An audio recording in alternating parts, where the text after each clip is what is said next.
Now into a triple homicide on Detroit's west side that left a mother of 7 dead. It happened overnight on West Boston, not far from West Chicago and Dexter. Our Larry Spruill is following this story tonight. Joins us live with more. Larry. Good evening, Kimberly. There are still a lot of questions in this shooting, but we do know 3 people were shot and killed inside this home right behind me. A man was found lying in the street down this way, and the other 2 were found inside the home. We're talking about a man and a woman.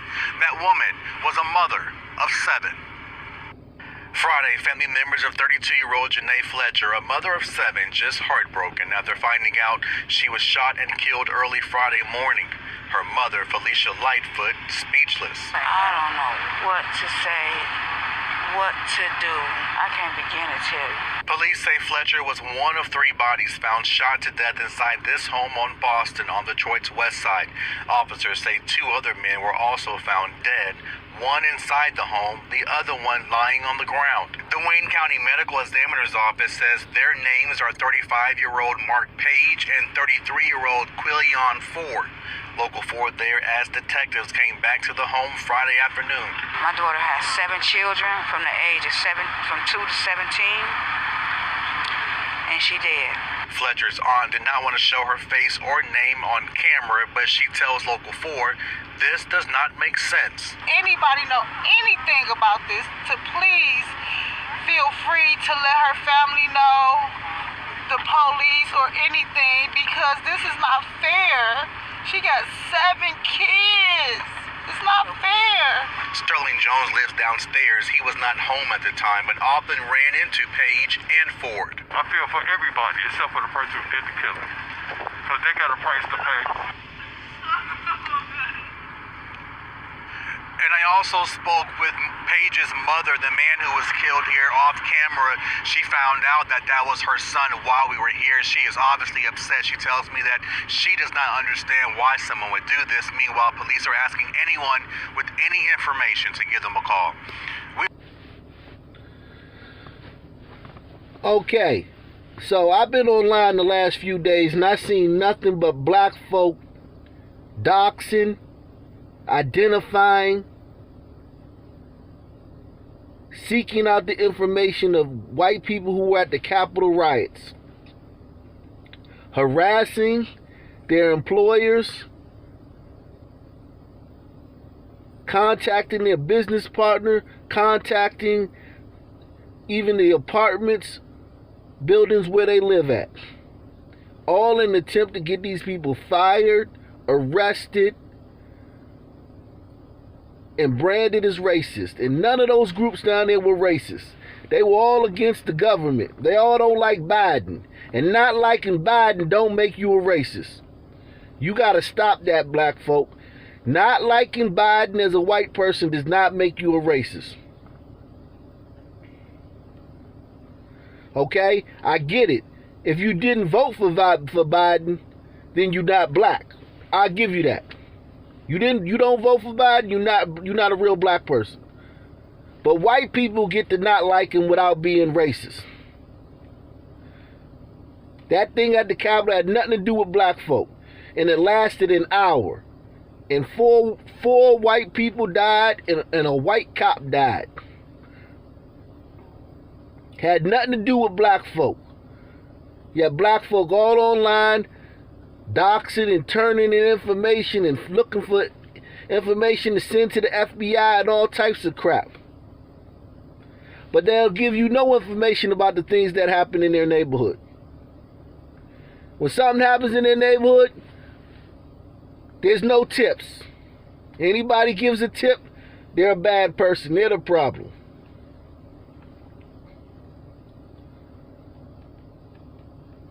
And you guys know about me, my history. I've had detectives come to me and ask me about situations, and I didn't say anything. Because that's the type of mindset I was in at the time. This is 20 years ago, 15, 20 years ago.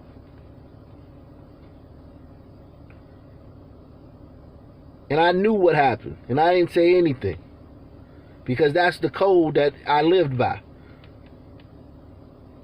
However, If you snitching on white people and you online snitching on people that was at the Capitol and you don't got nothing to say about the things going on in your neighborhood, you ain't living by no code.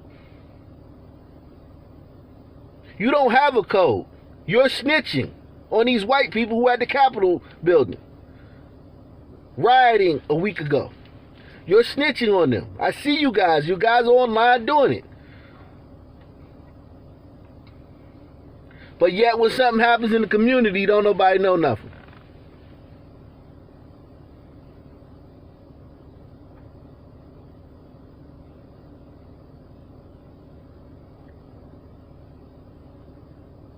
The streets gonna handle it.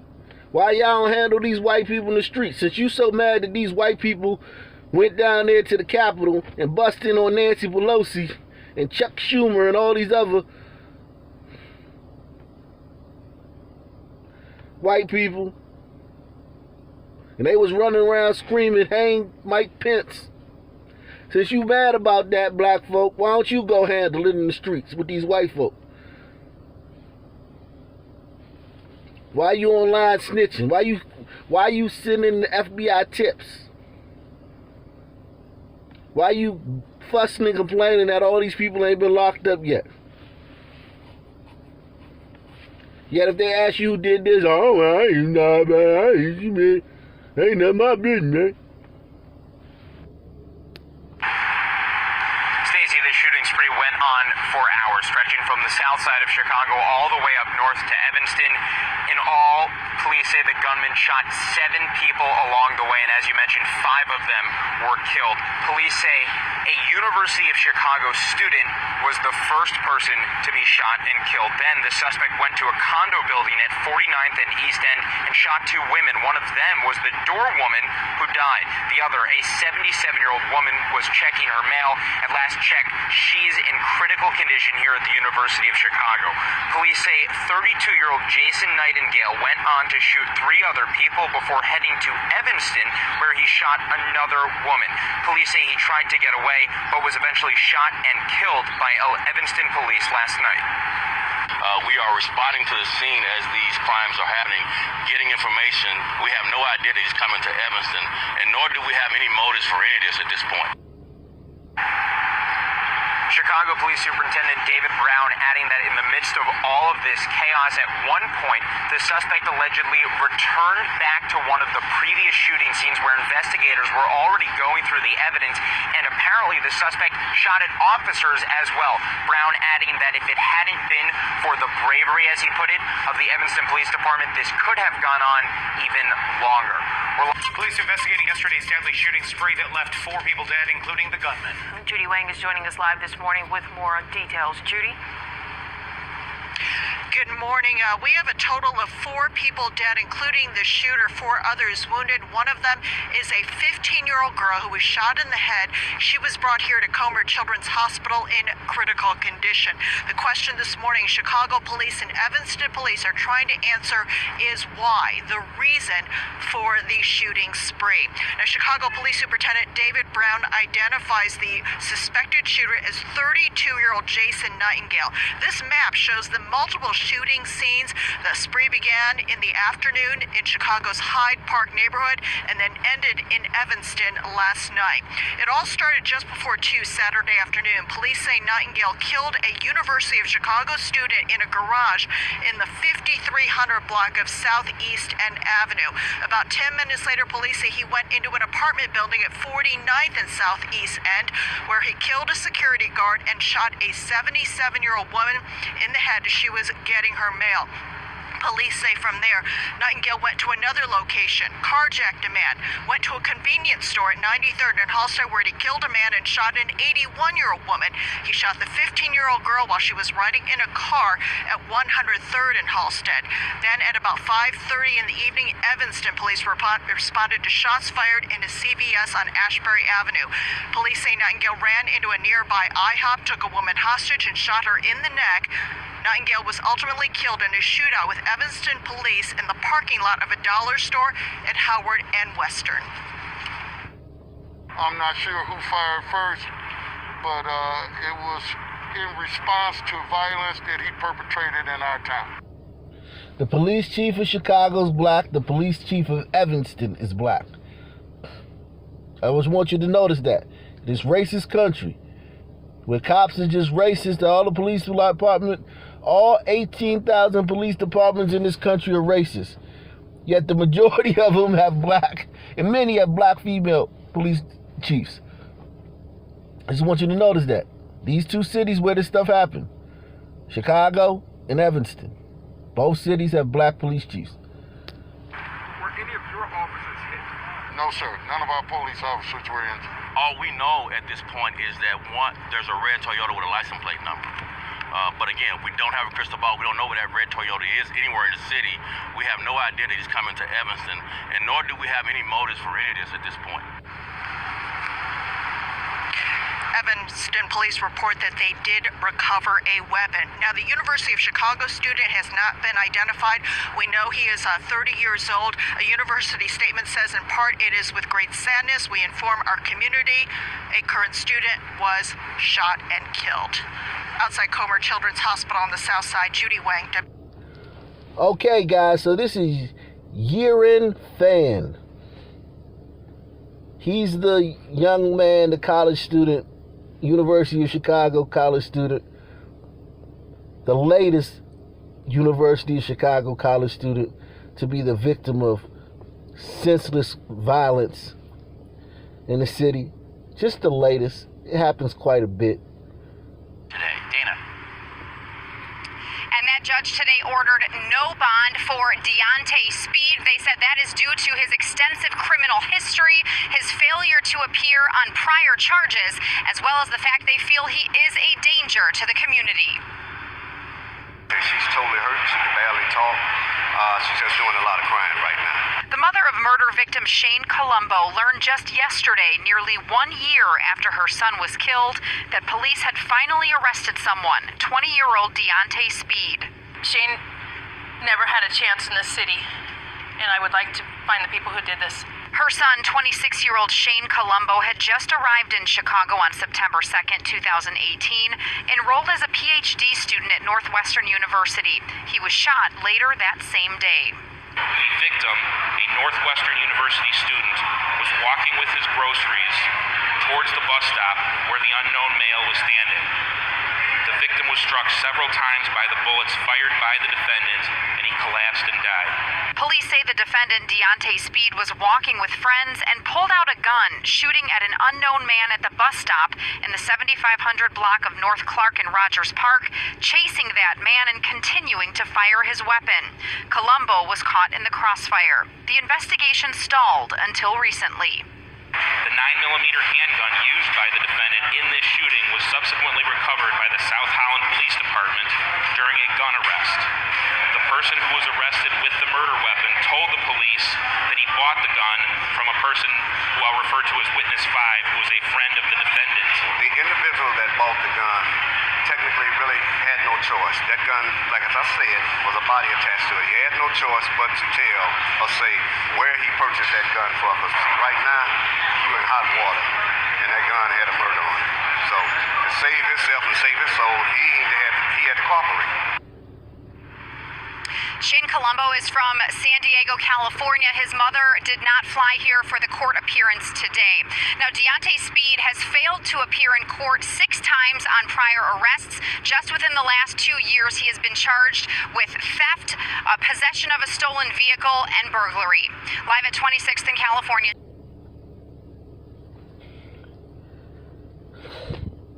Of course, the Asian community, they're going to show restraint. They're not going to lash out and make this and say that this was a racial thing.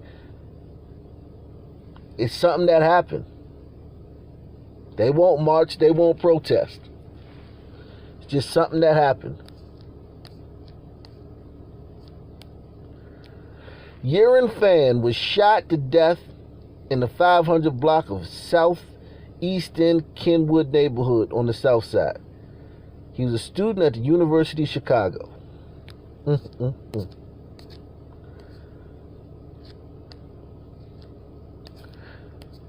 This woman right here, Aisha Johnson, the woman who was the door woman, who was basically the security guard at that apartment building.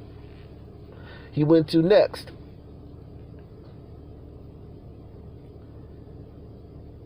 She's dead. She's dead. Aisha Johnson Newell, 46, was shot and killed in the 4900 block of Southeast End, Kenwood neighborhood on the south side. The 70-year-old woman, she survived.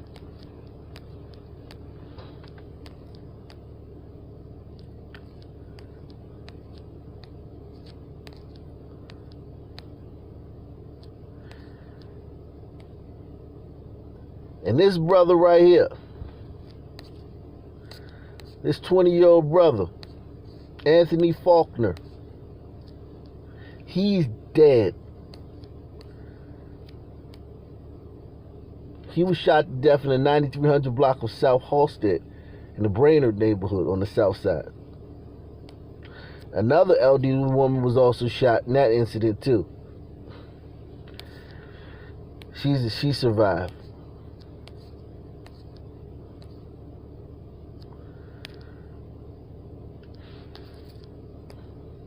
And I'm tired of everything being labeled as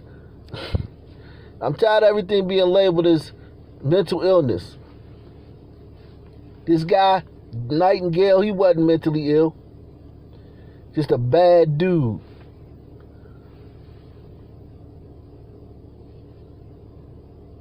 This woman says, yesterday a mentally ill man, Jason Nightengale, went on a drug-fueled killing spree, randomly taking 5 to 7 innocent lives.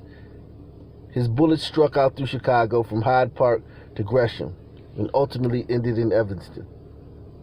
My thing is, how the hell CPD let him kill all these people within 12-hour time span? That's her thing. How did the cops let the same people that were just protesting against the cops defund the police? They want to send social workers to these calls.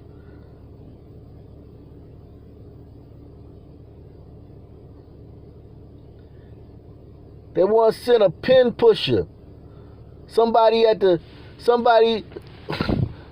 with a pocket protector and a briefcase to these calls. And now, my thing is, how the hell Chicago Police Department let him kill all these people within a 12-hour time span? That's her thing. Shot spotters not working? No cameras? I believe this tragedy could have been prevented had someone in his family paid closer attention to his erratic behavior. His Facebook tells a story. And if he had been in the proper treatment for whatever illness he was suffering from, my heart truly aches for the victims' families. There's some demonic forces out here. Nah, it ain't, man. This guy did it. He did it. He's wrong. He's foul for doing it. All these demonic forces and Chicago PD and his family and mental illness. This guy did that. Nightengale went by a different name on Facebook. The tiger and the lion may be more powerful, but the wolf doesn't perform in the circus. His profile picture read, so his profile said, the tiger and the lion may be more powerful, but the wolf doesn't perform in the circus. And I love wolves. I love wolves. I love watching documentaries about wolves and stuff like that. When they follow wolves, those brave people that go out with their cameras and follow those wolves. I love wolves.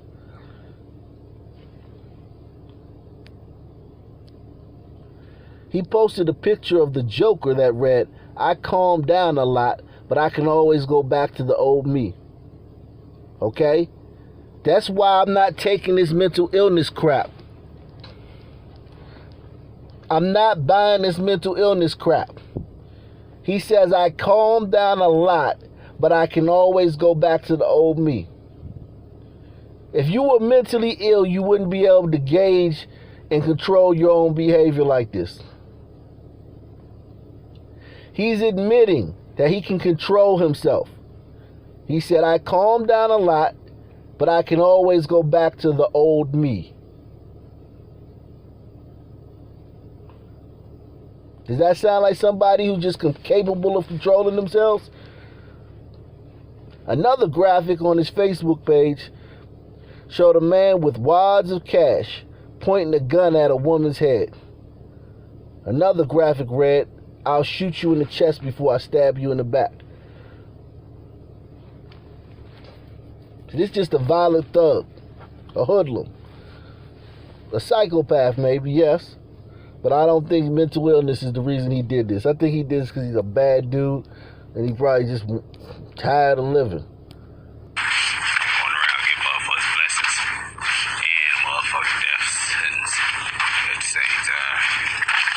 Depending on who it is. I know if you really love me or not. The ones that got that hidden agenda shit that was trying to use me. Got something coming for your ass a little bit. This sister says, emergency announcement. All BIPOC, people of color. The FBI is offering $50,000 for information leading to the arrest from the Capitol riot. It's time to start snitching.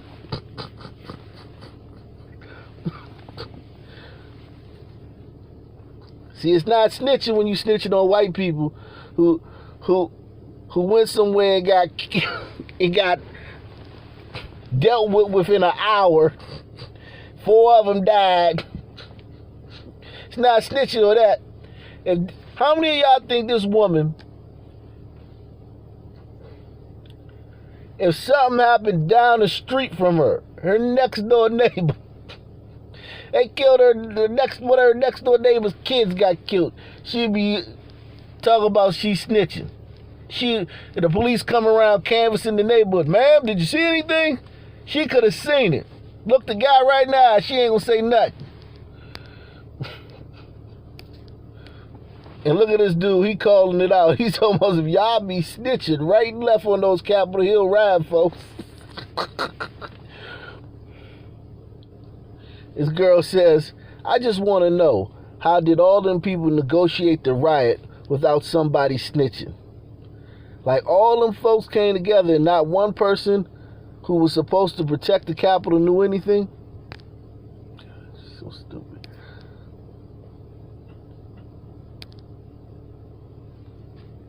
Here go this sister.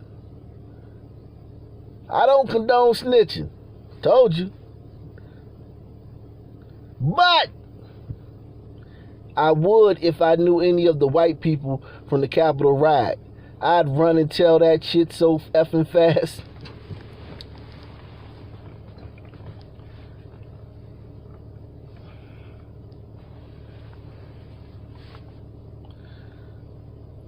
She don't condone snitching. Something happens in her neighborhood, I ain't seen nothing. Killers walking up and down the street freely, I ain't seen nothing. Savages shooting in broad daylight, I ain't seen nothing. Kids getting shot at cookouts and 4th of July festivals and ride down the street in the car, I ain't seen nothing. White folks protesting at the Capitol turned violent, she telling everything. And people are calling them out. God says, funny how you call it snitching, but you see something going down that's illegal and you probably won't help, report, or try to stop it. It's not the same thing. Protest, riot, at the Capitol. Here go this sister. The FBI is seeking information to assist in identifying individuals involved in the riot at the Capitol building. If you recognize any of the people who partook in the violence or witnessed the scene, you can submit your tips and footage directly to the FBI. This sister says, this comes as the FBI director asked people to submit information about those involved in yesterday's riot at the U.S. Capitol. All right, guys, I don't think this guy, Jason Nightengale, had mental illness. I don't think none of that. Just think he was a bad dude. Like he said, he calmed down, but he could always go back to his old self. Mental illness is not the cause of everything. Even a person with mental illness can do something unrelated to their mental illness. Okay? If you hog spit in a person who got mental illness face and they go off on you, did they go off on you because they got mental illness, or they go off on you because you hog spit in their face?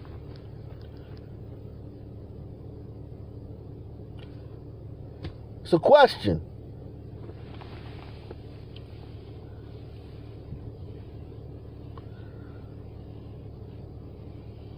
So yeah.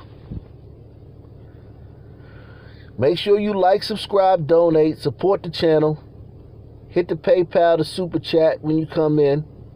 Support this channel. Don't treat me like no stepchild. Only place you're going to get news coverage like this. Peace. I'm out.